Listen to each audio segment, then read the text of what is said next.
和老婆结婚3年，我才发现他和我资助的贫困大学生搞在一起，两人联合谋划着让我净身出户，还要让我背债。平日里他就爱羞辱我父母，说我父母是乡巴佬，上不了台面，恶心至极的农村人。既然你如此瞧不上我的农村人父母，那就让他们来好好惩治一下你这个城里小公主。大家好，开始今天的分享之前，希望你能给人间烟火点个订阅，我将会分享更多优质的内容。我和宋燕结婚3年的时候，她出轨了，老套烂俗的剧情，能共苦不能同甘。那天晚上她以为我睡了，其实我没睡。起夜的时候，听到宋燕在书房满嘴嫌弃地说：“李萍那个蠢货，我真是瞧一眼都多余。要不是结婚前忘了和他签财产协议，我现在就要和他离婚。你再等一等，等我把婚内财产都转移出去，我就甩了他。”书房的门露出一点点缝隙，有昏暗灯光星星点点洒出来。我看到宋燕坐在电脑桌前，手里端着镜子正在补妆。怕什么？这个男人又没什么靠山，父母就是乡下种地的，就算我把他赶出去，他父母姐姐又能怎样我？到最后还不是任我揉搓捏扁。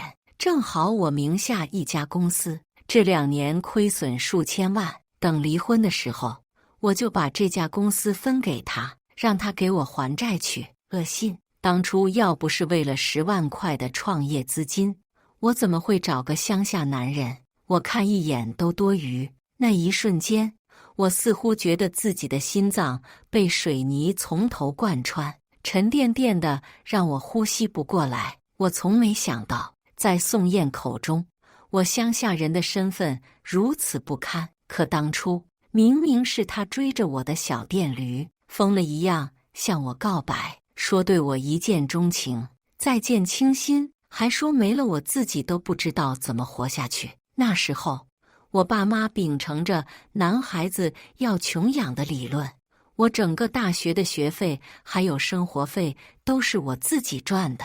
不仅如此，还攒了10万块积蓄。后来和宋燕在一起后，知道她创业需要资金，我把大学4年勤工俭学存下来的钱都给了她。后来宋燕公司越做越大，岳母又中风偏瘫，家里一团乱麻，宋燕就让我回家做全职主夫，顺便照顾岳母。我本来有一个很好的工作机会，为了她也辞职了，在家做了3年全职主夫，尽心尽力打理这个家，伺候岳父岳母。可没想到，宋燕暗地里竟然算计要我和我离婚，还要让我背上数千万的负债。我李萍何德何能让他这样费尽心思？电话那边隐约传来一个熟悉的男音：“宋燕，我可以等，但是你的肚子可等不了了，我可不能让我的孩子叫别人爸爸。”宋燕赶紧低声安抚，言语间的温柔是我从来没见过的。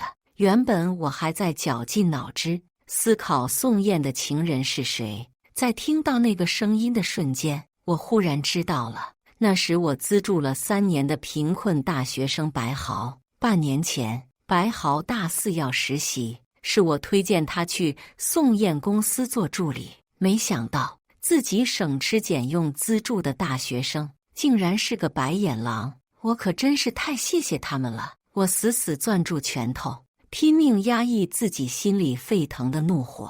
现在冲进去，对我来说并不是一件好事。家里财政大权被宋燕牢牢把控，可是凭什么？这些年我尽心尽力照顾这个家，放弃了自己的事业和青春，甚至在岳母瘫痪无人照顾的时候，一直是我端屎端尿伺候。离婚肯定是要离婚，但怎么离婚，我得好好思量思量。我刚要回房间，就听到宋燕又一次开口羞辱我父母。你都不知道结婚的时候，我见了李萍父母，就是个泥腿子，他妈裤腿上挂着黄泥，他爸黑得跟煤球一样。我站在他们面前，我都嫌丢人。乡下人、农村人就是上不了台面的玩意。要是李平和城里人一样，家里得势，说不定我的公司还能扩大几分。咋能像现在这样，为了几百万的投资，到处低头哈腰？晦气就是农村人带给我的晦气。我站在家里走廊上，只觉得有人对着我的右脸狠狠抽了一巴掌，火辣辣的疼，疼得我从额头到胸口都冒着火气。我爸妈早就看出来宋燕瞧不起他们，是我恋爱脑上头，非要跟他在一起，所以这些年我爸妈几乎没有联系过我，我也咬着牙没有联系他们。但我爸妈绝不是宋燕口中的泥腿子，相反，我爸是村里知名的水果种植大户，我家有好几个山头，专门种植新研发的苹果，这些苹果甚至远销海外。我爸妈的资产不知道超过宋燕多少倍。我只是觉得宋燕脾气敏感，自尊心强，不想把这些事拿出来刺激她。没想到却成了宋燕看不上我，羞辱我家的把柄。可笑，真是可笑。原本还沉甸甸的胸口，在这一刻就像是被放了气的氢气球，滋溜一下飞出好远。宋燕，你不是瞧不上我爸妈和我哥哥吗？那就让他们来给你好好张张面子。我给我爸打电话的时候，他嘴上没说，但是言语诸多哽咽。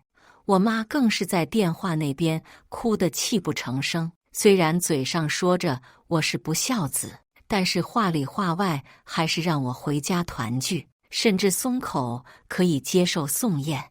我忍着胸口的色意，将宋燕出轨算计我的事情告诉他们。我爸这暴脾气，当场就要上城来找宋燕算账，但是被我压住了。我爸来找宋燕，最多加快我们离婚的步伐，但是想要分走宋燕大部分家产，门都没有。我把我的计划告诉爸妈，他们斟酌后果断答应。当天下午，我爸妈和我姐姐、姐夫以及我5岁的外甥背着大包小包的行李来了我家。是我岳父开的门，他看到我爸有一瞬间恍惚，差点没认出来。我爸穿着老式破旧的中山装，下面穿着一件不知道从哪里淘来的灰色裤子，裤脚还挽上去一半。见到我岳父就立刻呲起大牙，一把将他拉开。哟，这是亲家呀，没找错，没找错，他娘带着孩子进来吧，这就是平平家。紧接着，我妈穿着碎花袄，扬起炮仗一样的嗓门，咋咋呼呼的进来了。哎呦，我就说平平娶了个好媳妇，你看这装修，俺只在电视上看到过呢，真阔气。我姐跟着进来，她倒是穿着一件半新不旧的运动装，旁若无人的跟后面的姐夫说：“我弟媳妇可有出息了，听说是大公司老板。我这个做姐姐的不得跟着沾光啊！到时候让她给我也买一套这样的大房子，那咱可就是城里人了。”姐夫不知道从哪里淘了一件扎皮的夹克，手里拉着5岁的小外甥，笑得跟弥勒佛一样。去胡子，看看房间里有啥好吃的，这是你舅舅家，不要客气。胡子就像是撒欢的小鸟，嗷一嗓子冲进厨房，将冰箱里的东西稀里哗啦全都扔到地上，从最下面找到宋燕最喜欢吃的冰淇淋蛋糕，津津有味地吃了起来。这一切发生得太快，公公压根没反应过来。等他反应过来，我爸已经坐在真皮沙发上，脱掉满是老黄泥的鞋，窝在沙发上看电视了。我一脸惊喜地跑出来：“爸妈，你们来了，这可真是太好了。”我妈看到我，露出尖酸刻薄的嘴脸：“你就是个白眼狼，这么多年不知道回家看看。要不是我听村里人说你老婆开了公司，我都不知道你过的是这样神仙的日子。我和你爸商量了，以后就不回乡里了，就在你们家住下来，你给我养老。我点头如捣蒜，应该的，应该的，你是我爸妈，我养你们应该的。我还没说完，只听到一声嘶哑尖锐的声音从次卧响起：李平，你这个窝囊废，谁让你带丢人现眼的亲戚来我家的？把他们给我赶出去！你挣过钱吗？还想花我闺女的钱给外人？信不信我弄死你？那是我中风偏瘫的岳母，此刻正坐着轮椅从次卧滑出来，她就像往常一样对我尖酸怒喝，还以为我会像之前那样低眉顺耳，对她百依百顺。可今时不同往日，根本不需要我说话。我亲妈以迅雷不及掩耳之势冲到岳母跟前，啪一个响亮的耳光抽到她脸上。滚你蛋的！你说谁是窝囊废？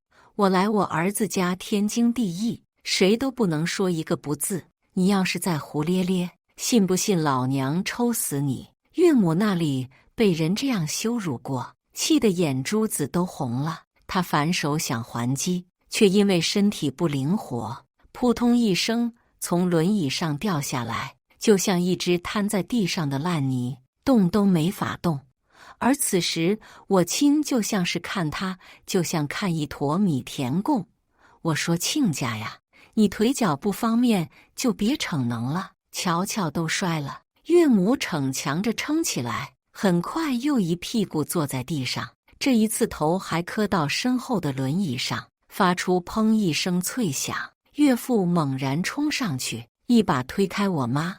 老婆，老婆你咋了？没事吧？用手一抹，竟然满手是血。岳母后脑勺竟是磕破了。岳父一脸愤慨地瞧着我：李平，你就是这样孝顺我们的，小心宋燕回来跟你离婚。他咬牙切齿的模样，就像是村里发脾气的大黄狗，可笑至极。我压根不想看他，这对老货没一个好玩意。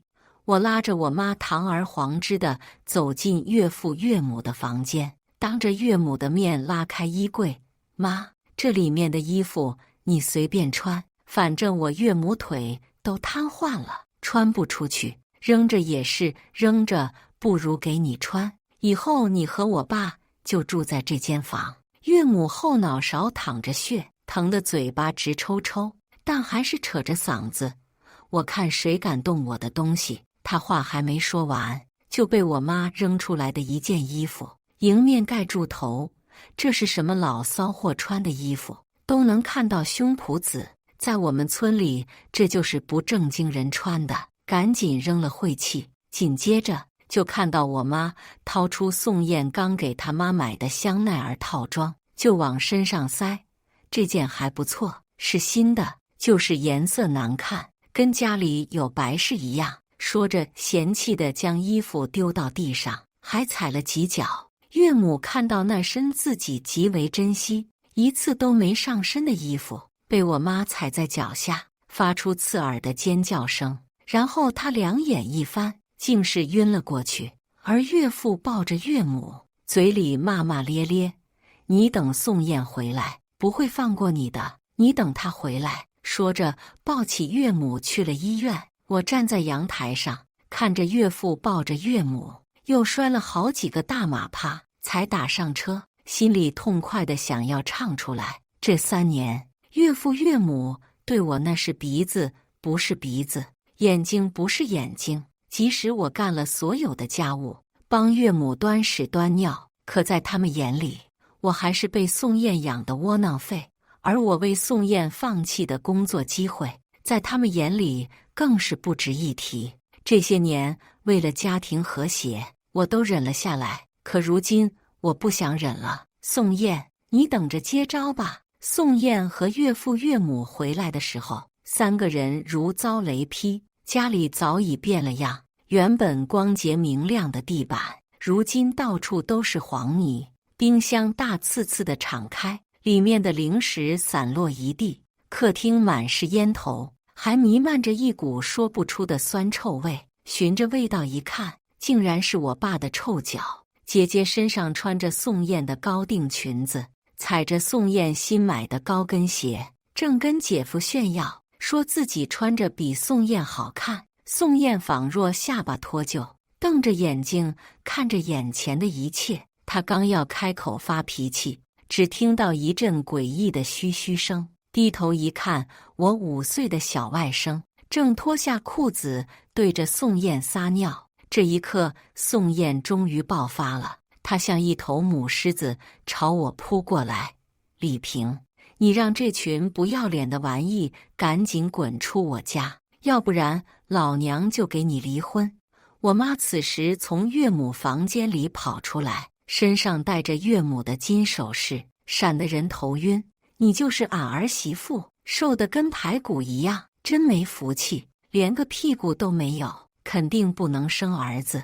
你好什么好？3年都没下出一个蛋，你还有理了？你要跟我儿子离婚，我还要让我儿子休了你呢。儿子跟他离婚，我打听过了，你们离婚是夫妻共同财产，你能分他1半的钱，立刻离婚。宋燕梗着脖子，就像是被什么东西噎住，脸红脖子粗。李萍，你爸妈这样上不了台面的玩意，你确定要他们住在家里？你要是收留他们，你也给我滚！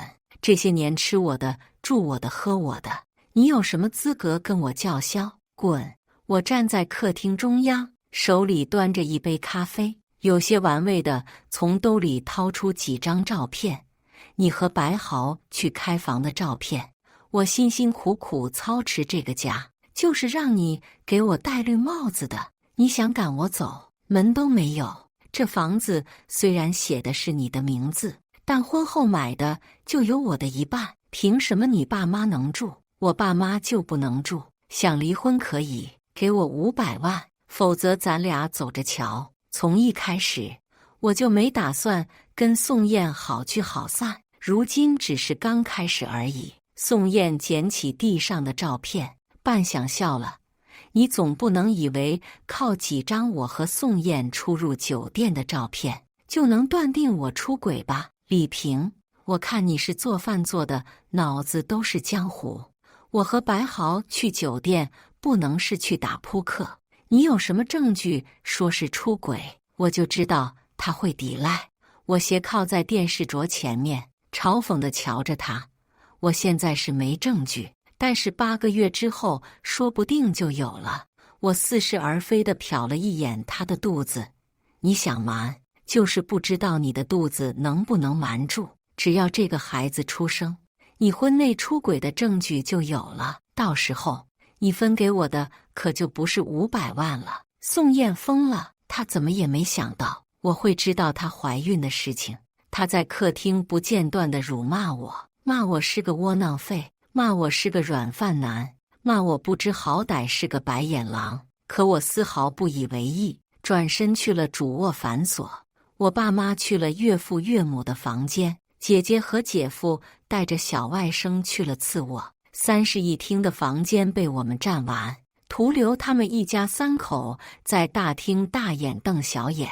这一晚我睡得格外踏实，甚至一觉睡到大天亮。刚一推开门，就听到岳母嘲讽谩骂的声音：李萍，你这个畜生，还在睡觉，还不赶紧出来给我换衣服！你别以为自己拿着我闺女出轨的事情就能要挟我们，我可告诉你，没了我闺女，你就是个乡下人泥腿子，连狗都不如。刚走到客厅，就看到岳母身下的轮椅滴滴答答的往下淌着黄色的液体，空气中弥漫出一股说不出的腥臭味。一直以来都是我负责给岳母更换成人尿不湿，给她擦拭身体，按摩腿部。可昨天我爸妈来了，岳母的尿不湿根本没人想得起来，此刻可不是全漏了。而宋燕早早地溜去上班，岳父更是嫌弃，他从没做过这种粗活，弄了好几次都没弄好。我旁若无人地走进厨房，我妈已经把饭做好端到桌子上。我看猴戏一样，看岳父好几次都没把尿不湿换上。妈妈走出来嘲讽地说：什么城里人，这种活都不会干。在我们乡下，你这种男人连老婆都讨不上，擦屎擦尿，抱歉，老子不会。自此之后，家里一团乱麻，宋燕堵着一口气也不肯搬出去。她每天早上都要赶去公司，可一推开厕所就被熏吐了。厕所里黑漆漆的，不知道是什么。姐夫穿着内裤正在刷牙，看到宋燕的时候还扬起笑脸，上下瞟了她几眼。宋燕只觉得自己浑身上下好像被人扒光，她急匆匆地跑进厨房，想要喝杯水喘口气，却看到装水的茶壶被我妈放了咸菜。此刻淅沥沥的往下淌着黄歪歪的材料水，而我妈手里端着一碗黑漆漆的药汤，笑得像一个老巫婆。你3年都没怀上崽崽，肯定是有毛病。这是我找村里仙婆要的生子秘方，赶紧趁热喝了。快，那药汤隔老远都能闻到腥臭苦涩的味道。宋燕本就害喜，嗅到这个味道更是往后倒退一步，差点坐到地板上岳母的纸尿裤上。岳母的纸尿裤散发着扑面而来的腥臭味，和苦涩的药汤混合在一起，直冲宋燕脑门。她再也忍不住，转身哗啦全吐了出来，正好吐在岳母头顶。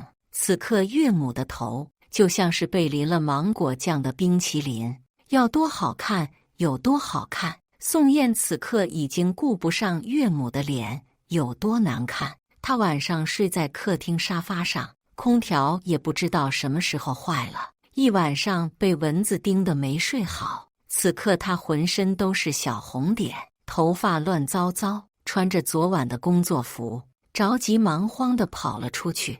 而岳父岳母眼睁睁看着我们一家人霸占了他们的厨房，此刻正津津有味吃着从乡下带来的走地鸡，那味道响得窜鼻子，岳父更是连哈喇子都流下来了。这样的日子足足过了1个星期，宋燕果然受不了，主动找我谈和，离婚我也不亏待你，我手下有一家子公司，我分给你，咱俩好聚好散吧。我坐在沙发上，目不转睛看《甄嬛传》，安小鸟红色的倩影在雪屏上旋转跳跃。见我没搭理他，宋燕气急败坏地说：“你就是当年借给我10万块钱，我如今赔给你一家公司还不算完。李萍，做人不可以贪得无厌，太贪心是要下地狱的。”我眯起眼睛，笑着转过头：“是吗？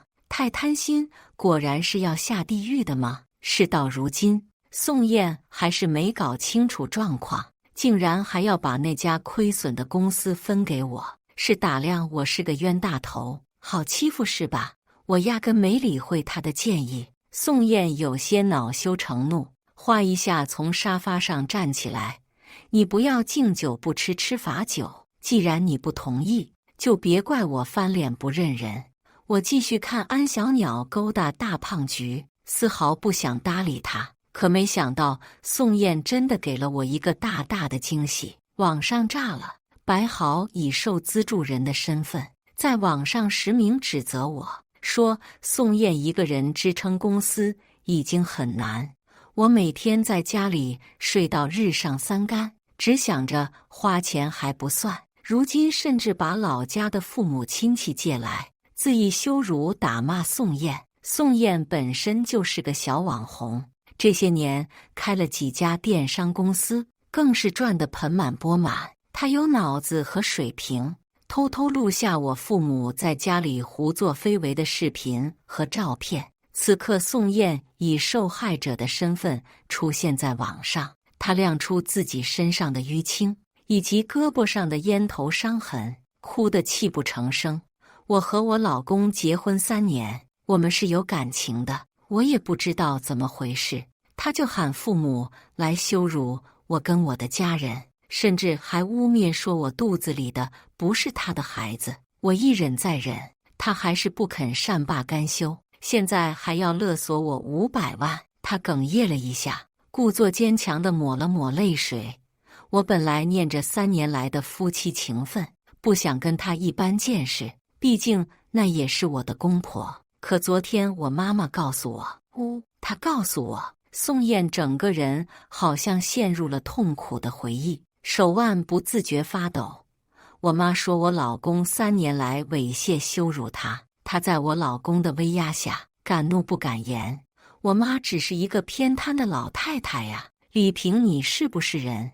你拿着我的钱在外面玩女人也就罢了，连我妈都不放过，我一定要和你离婚，这个孩子我也不会要的。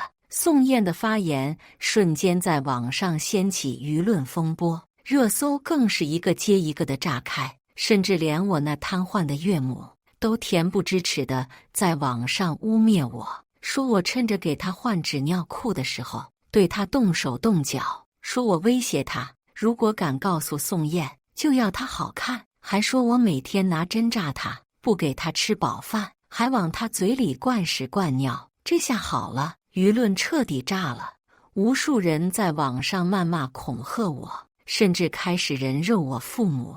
可惜他们人肉到的资料他们自己不信，甚至连我们小区的人都对我爸妈横眉冷对，有些正义感爆棚的老大爷老大妈还指着我爸妈的鼻子说他们是下三滥。我爸好多年没被人这么辱骂过，当场就要回击，却被我妈连拖带拽拉走了。对于网上这些造谣，我一个没理。宋燕早就带着她爸妈离开，家里就只剩下我们一家人。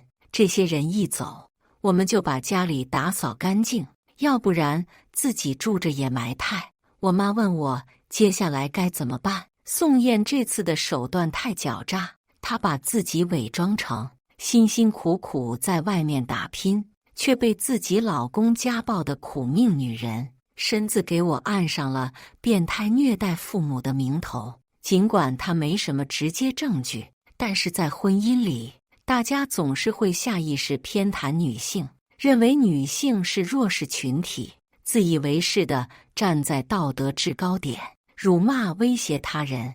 我看着网上愈演愈烈的舆论风波，心流愈发激动。这一切都是我早就预料到的，就算我分走宋燕一半的财产，又能怎样呢？她不还是拿着网红的身份，在网上赚粉丝的钱，我分走的钱不过是9牛1毛，对她来说眼都不眨一下。我不甘心，我要做的是让她身败名裂，永远没办法反身。而现在激怒她只是第一步而已，接下来才是重头戏。宋燕是做打假出身的网红，一开始确实是抱着为网友打假的心态，踏踏实实做视频。后来有了点粉丝后，她就开始飘了，私下接了很多商家给的红包，让她在打假的时候给商品正面评价。宋燕尝到甜头后，一发不可收拾。一开始只是私下收商家红包，后来干脆自己创立了不知名的小品牌，说是自己为粉丝找到的冷门国货，各种吹捧，让粉丝消费买单。如果有粉丝给差评，宋燕先是给钱，钱摆平不了，就律师函威胁。一般买宋燕产品的都是些宝妈，或者是生活水平不是很好的人，哪里有资本跟宋燕专业的律师团队抵抗？一来二去，倒是让宋燕借机火了好几把。我就要从这里入手。宋燕最近收了一大批过期零食，换了换包装，就说是自己公司新出产的。她做这些事我是知道的，因为前不久她还在家里跟白豪炫耀这次能挣多少多少钱。这种投机倒把的事情宋燕做得多了，压根不以为意。可坏就坏在，如今我知道了，我偷偷找人去宋燕工厂拍了他们换包装的视频，然后送到相关部门检举。宋燕此举和卖假货没区别。宋燕开直播的时候，直接被相关部门带走调查了。一开始粉丝还以为是剧本，可看到相关部门的徽章后，他们才意识到大事不妙。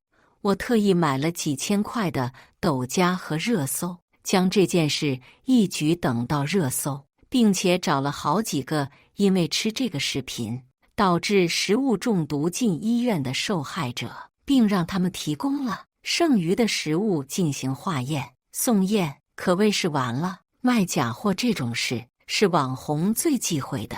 我本以为宋燕完了，但我万万没想到他会拉出助理背锅，说是助理全权操控，他什么都不知道，助理收了钱，甘愿背锅。这是宋燕虽然跳了出来，但是他打假网红的名声也算彻底烂了，大批粉丝脱粉，无数商家解除合约，而宋燕也在这个时候把苗头打到了我爸身上，准确来说是打到了我爸的果园身上。我爸这些年在相关部门的支持下，研究出高产多糖苹果，如今小有所成，很多网红都希望代销我家的苹果，宋燕也不例外。因为只要代销我爸的苹果，就相当于是和相关部门打上交道，无形中为宋燕拉回一波风评。他在我爸公司门口蹲了3天，才和其他网红一样被带到我爸公司。远远的他看到穿着精英职业装的我姐姐，连日来的强压让他瞬间崩溃，一点理智都没有，直接拉着姐姐的手，这就是个无赖！你们公司怎么把他放进来的？保安呢？把他赶出去，把这个小偷赶出去！宋燕嘲讽地瞧着我姐姐，别以为穿的人模狗样的就是格子间的人，你这种乡巴佬穿上皇帝装也是个村姑土货。你要是张眼，赶紧让李萍跟我离婚，要不然信不信我一根手指头就能捏死你！他闹得沸沸扬扬，我爸也闻声出来，一出来就看到宋燕发疯，就是这个穷逼霸占我家，吃我的喝我的，你们怎么会把这样的人放进来？宋燕一抬头看到负责商业对接的赵经理，也是我爸的特助，赶紧像个哈巴狗一样拉着赵经理的手，还若有似无地将身体贴近赵经理。赵哥，这老畜生就是个骗子，一个土里刨食的乡巴佬，我说的都是真的。前不久他还在我家白吃呢，你赶快把他赶出去，我们才好谈合作，我一定会给你一个满意的答复。说着，宋燕挺起胸口的硕大贴了上去，赵经理吓得脸都白了，连忙对着我爸摆手，我不认识他，我可不认识他，你别像发情的母狗一样，看到谁就贴谁行吗？我可不认识你，你难道忘了昨天晚上你在床上是怎么答应我的？死鬼，他疯了！我当时脑子只有一个念头，他难道没看到我爸身后跟着一群黑黝黝的摄像机吗？而此时我穿着笔挺西装出现在他面前，带着歉意对着直播记者笑道：各位，是我公司安保公司出了纰漏，才让疯子闯了进来，我们这就清理现场，继续你们的参观。宋燕一抬头看到我西装革履的我，眼神中有片刻恍惚。毕竟当初我在大学的时候，虽然零花钱不多，每天勤工俭学，但长得可清秀帅气，追我的学妹同样不少。只不过这些年我在家里被家务事搓磨的早没了当初俊朗的模样，如今略微一打扮就显得格外精神。宋燕只是被我迷了片刻，很快反应过来，没想到你竟然来这里做保安了。李萍，别以为你穿的耀武扬威就是这里的主子，你再帅也就是一条看门狗，是个乡巴佬，是农村人，土里刨食的狗玩意。我嫁给你真是倒了8辈子血霉，要是再给我一次机会，你给我舔脚趾都不配。呸！他啐出一口浓痰，吐到白花花的地板上。我往后一跳，有些嘲讽地看着眼前的女人，当初我是怎么觉得他善良温柔又有冲劲的呢？你说了这么多，只有一句话说对了，我确实是土里刨食。我们一家人都是土里刨食的乡下人，但我不以乡下人为耻，反以乡下人为荣。乡下人怎么了？没有乡下人种地，你们平时吃的喝的穿的，难道都是大风刮来的？袁隆平爷爷这么伟大的人，活着的时候还每天下地劳作，我堂堂正正吃饭，我有什么丢人的？我刚说完这句话，赵经理就低头哈腰地跑到我身边。李总，我这就找人把他清理出去，您别生气。宋燕看到赵经理这副模样，眼睛瞪得像铜铃一样，他指着赵经理的脸说：“你跟他客气什么？他！”一声脆响，宋燕脸上亮起5根手指头。这是我们李氏农业的总经理，是我们老板唯一的公子。刚才你羞辱的人，是我们李氏农业的大老板。你这个蠢货犬费个什么劲，还不赶紧给我滚！宋燕捂着脸，不敢置信地看着赵经理。此刻他才恍惚间发现，我爸身后跟着一群记者，他们簇拥在我爸身后，显然是在采访什么。而公司文化的历史墙上，我爸创始人的照片大刺刺地摆在最中央，而旁边就是我姐姐的照片。她表情呆滞，双目无神，被保安架出去的时候，嘴里还嘟囔着不可能，不可能。这些年宋燕能做得这么大，很大一部分原因是她能屈能伸，在知道我爸的身份后，拼命挣扎，从保安手里逃出来，当着直播记者的面，扑通一声向我跪下来，哭得鼻涕一把泪一把。老公，我们3年的夫妻，你总不能便宜外人，你把爸爸公司的苹果代理权给我，我公司快倒了，给我吧，我求求你。他一边说，一边冲我磕头。老公，我知道错了，我真的知道错了，我给你舔脚趾还不行吗？我给你舔脚趾。说着他就要去脱我的鞋，好像真要给我舔脚趾。你以为他是真的向我忏悔吗？并不是。如果我今天当着直播记者的面让他给我舔脚趾磕头，明天李氏农业欺压儿媳妇的新闻就赶上热搜，宋燕就能靠着这波舆论再火一把。他可不是真的意识到自己的错误了，他是知道自己翻不了身，想最后再牺牲我火一把。可惜的是，我不会让他如意，我早就安排好了。算算时间，人也该到了。哎呦，天杀的玩意，勾搭我儿子的蠢货，竟然敢杀了我大孙子！我跟你拼命！洪钟一般的声音从身后炸起，只见一个身材臃肿的女人从公司门口冲进来。她穿着歪歪斜斜的花衬衫，不合身的白裙子，头发枯燥如乱柴，跌跌撞撞跑起来。一进门，那双刻薄的眼睛就像是装了雷达一样，迅速扫到宋燕身上，然后宛如疾风嗖一声扑到宋燕身上，将她死死压在胯下，啪啪抽了2个大嘴巴。所有人都愣了，保安在我的眼色下没冲上去。宋燕被陌生女人压在身下，撕扯着头发，那女人嘴里更是骂骂咧咧：“你自己婚内勾搭我儿子，我儿子堂堂正正的大学生，被你这个老女人包已经够可怜了，你竟然还打掉我大孙子！我今天不弄死你，你就欺负我老白家没人！”他说着说着还哭了，可手下丝毫不留情，刺啦一声撕开宋燕胸口，那里有她一个纹身，纹了2个字母 BH， 是白毫的缩写。女人死死拧住宋燕的胸口：“你个骚货，在胸口纹上我儿子的名字，勾搭我儿子，现在还打掉我们老白家的香火！苍天啊，大地啊，谁见过这样水性杨花的女人？”宋燕压根不是女人的对手，被她死死压在底下，根本挣脱不了。他两颊全被抽肿，一张嘴白牙都被染红。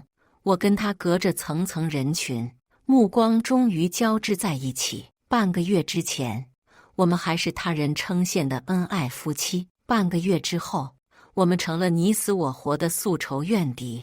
那一刻，我们都明白，一切都完了。这个女人是宋燕情妇白豪的亲妈。我偷偷找人把宋燕声称要打胎的视频发给她。这个农村女人一直觉得宋燕配不上自己考上985的儿子，只是知道她有钱才一直忍着。自从知道宋燕打了孩子，那是1分钟都不能忍。在我的安排下，跑到我家公司给宋燕一个教训。也是我特意安排宋燕在电视台直播的时候来闹。如今宋燕算是身败名裂了。与此同时，网上曝光我的微博小号是从3年前开始记录的心情。我事无巨细地记录着每天伺候岳母的心情，有时候心里实在憋屈，就会上微博宣泄一下。岳母在我给她按摩的时候，用叉子扎我的脖梗；在我给她换尿不湿的时候，故意将屎尿弄到地上，让我跪着擦；在我给她煲汤的时候，故意把汤洒在地上。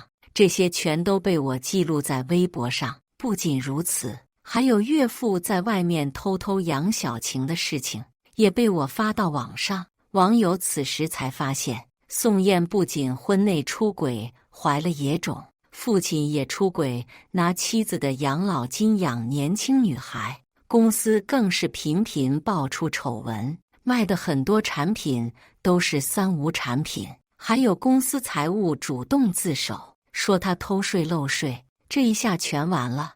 而我早就拿着宋燕婚内出轨的证据，将他告上法院起诉离婚。因为宋燕的公司崩溃，需要赔付大量违约金，所以我并没有分到钱。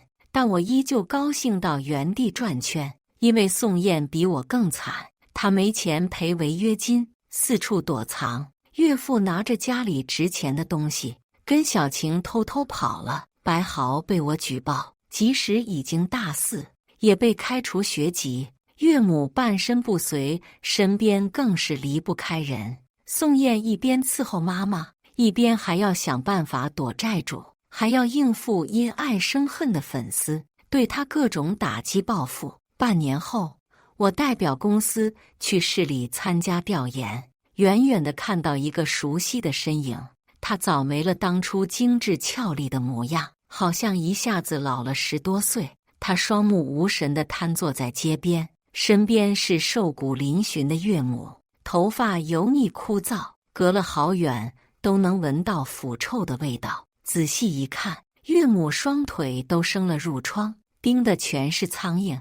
助理看到我的视线，知道我和他的纠缠，自顾自地说：“白豪听说卷了他最后一点资产跑了，家里的房子被债主抵押拍卖，他们住在桥洞里，靠周围饭店给点剩菜剩饭乞讨生活。呸，真是活该。”我摇摇头，没说什么，转身上了玛莎拉蒂。从他出轨的那一刻，他就跟我没什么关系了。坐在车上低头看文件，自然忽略了身后宋燕疯了一样追着我的车屁股，像多年前一样扯着嗓门喊：“李萍，李萍，你别走，我爱你，没了你我可怎么活？李萍，没了你我可怎么活？”我似乎听到了，又似乎没听到，听到了又能怎样？毕竟我可是快结婚的人了。我摸着无名指上的戒指，无声地笑了。以上就是今天分享的故事。大家有什么想说的、想吐槽的，欢迎在下方评论交流。也更希望能给人间烟火点个订阅，我将会分享更多优质的故事内容。